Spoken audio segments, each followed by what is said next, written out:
Kolkata high court की ईंटों में इंसाफ की गूंज है, लेकिन उसके एक कमरे की दीवारों में दबी है दर्द और बदले की चीखें। कहा जाता है कि कमरा नंबर 11 में आज भी एक आत्मा भटकती है, जिसकी अधूरी कहानी लोगों के दिलों में खौफ और सिहरन भर देती है। बहुत पहले की बात है। कामिनी नाम की एक लड़की का जन्म कोलकाता की एक तंग बस्ती में हुआ। उसका सपना था कि वो पढ़े और एक साधारण लेकिन इज्जत भरी जिंदगी जिए, लेकिन किस्मत ने उससे सब कुछ छीन लिया। माता पिता के अचानक गुजर जाने के बाद रिश्तेदारों ने उसे अपने हाल पर छोड़ दिया। भूख और मजबूरी ने उसे शहर की अंधेरी गलियों में ला खड़ा किया। हालात ऐसे थे कि उसे वेश्यावृत्ति में धकेल दिया गया। कामिनी हर रात का अंधेरा अपनी मासूमियत को निगलते देखती, लेकिन उसकी आंखों में एक उम्मीद की हल्की सी चमक बरकरार थी कि शायद एक दिन उसे भी एक सम्मान की जिंदगी जीने का मौका मिलेगा। फिर उसकी जिंदगी में राघव आया। वह एक साधारण ग्राहक बनकर उसकी जिंदगी में दाखिल हुआ, लेकिन राघव ने उसकी बेबसी को समझा। उसने महसूस किया कि कामिनी एक मजबूर इंसान है। धीरे धीरे उनका रिश्ता गहरा होता गया। राघव ने उससे वादा किया कि वो उसे इस अंधकार से निकालकर एक नई जिंदगी देगा। कुछ वक्त बाद दोनों ने शादी कर ली। कामिनी के दिल में फिर से जीने की तमन्ना जागी, पर समाज की बेदर्द नजरों ने उसे एक पल के लिए भी चैन से जीने नहीं दिया।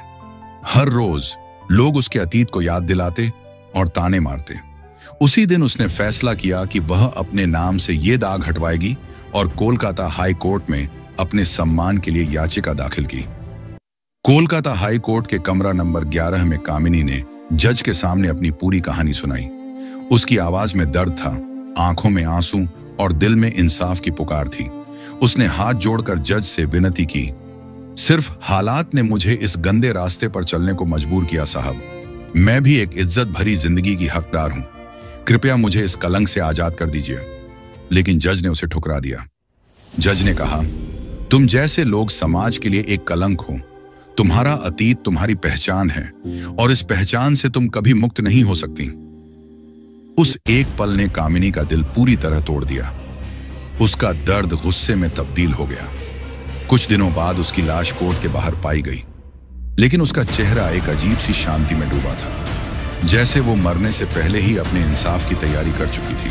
कामिनी की मौत के बाद कोर्ट में अजीब घटनाएं होने लगी।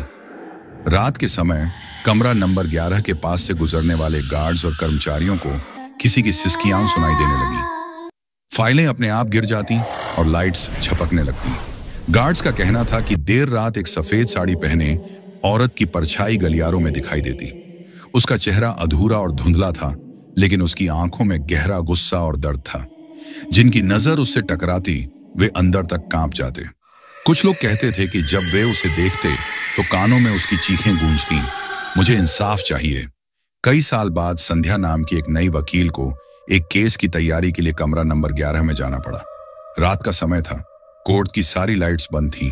जैसे ही उसने कमरे का दरवाजा खोला, उसे अचानक से घबराहट होने लगी। तभी उसे किसी की धीमी सिसकियां सुनाई दी। उसने इधर उधर देखा, पर कमरे में उसके अलावा कोई नहीं था। जैसे ही उसने पलटकर देखा, कमरे के एक कोने में सफेद साड़ी में एक औरत खड़ी थी। उसका चेहरा अधूरा था। उसकी आंखों में गहरा दर्द और गुस्सा था। वह धीरे धीरे संध्या की ओर बढ़ रही थी। संध्या का दिल जोर से धड़कने लगा और उसकी सांसें थम गईं।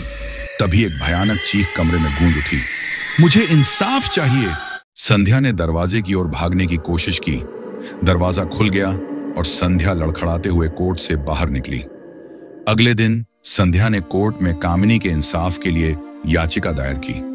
उसकी दलीलों ने सभी को झकझोर कर रख दिया। कुछ ही समय बाद कोर्ट ने कामिनी की याचिका को मान लिया। कहा जाता है कि उस फैसले के बाद भी कमरा नंबर 11 से सिसकियां आनी बंद नहीं हुई। देर रात को कभी कभी उस कमरे से किसी की सिसकियां और इंसाफ की पुकार सुनाई देती है। कामिनी की आत्मा अब भी वहीं है, उस इंसाफ की पूरी जीत का इंतजार करती, जो उसे इस समाज से अभी तक नहीं मिला।